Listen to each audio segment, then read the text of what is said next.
सात्विक भाव बना करके कथा अमृत पान करना चाहिए।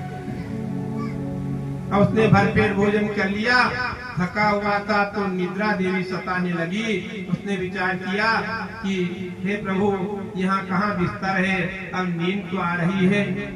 लोग कहते ना कि एक नींद तो सूली पे आ जाती है, कैसी भी परिस्थिति हो शरीर को विश्राम तो करना होता है। तो इस प्रकार मन में वो चिंतन कर रहा था, कितने भी वहाँ पर बिस्तर की व्यवस्था हो गई और वो बिस्तर पर सो गया। अब भोजन हो गया, पानी हो गया, बिस्तर भी परमात्मा ने व्यवस्था कर दी, क्योंकि वो तो कल्प वृक्ष था, जो कल्पना करी वो उसे प्राप्त हुआ। अब सोया सोया रात्रि में वो फिर चिंतन करने लगा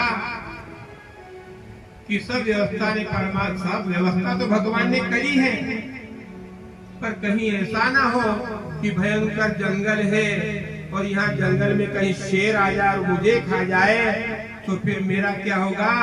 इतना विचार करना था, चिंतन करना था कि चिंतन जैसा किया वैसा का वैसा ही हुआ और शेर आ गया और उसको खा। गोविंदाय नमो। तो ये क्या है, संसार तो दुखालय है, पर यहाँ ये सत्संग की त्रिवेणी है, कल्प वृक्ष है। कल्प वृक्ष के नीचे केवल गरीबी मिटती है और चंद्रमा शीतलता देता है और गंगा केवल पाप को मिटाती है। पर ये त्रिवेणी संगम है, यहाँ तो पाप, ताप और संताप तीनों मिट जाते हैं। ये तीनों को मिटाने की कथा है, मनुष्य के जीवन को बदलने की कथा है।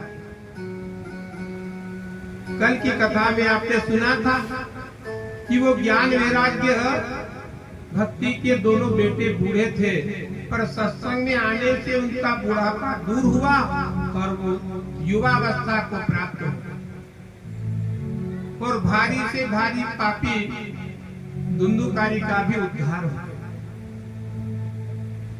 अब धुंधुकारी विमान में बैठ करके जब जाने लगा ना, तो बाकी जो कथा सुन रहे थे उन्होंने विचार किया कि ये सत्संग में भी भेदभाव होता है। कथा हम सबने सुनी और केवल धुंधुकारी का ही उद्धार हुआ। तब उसी समय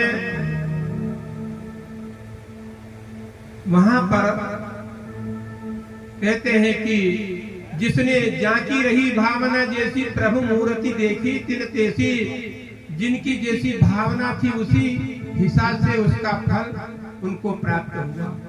कथा सुनने आए, किसी की भावना थी कि चलो ज्ञान मिलेगा, तो ज्ञानियों के लिए जो ज्ञान चाहते थे उनको ज्ञान मिला।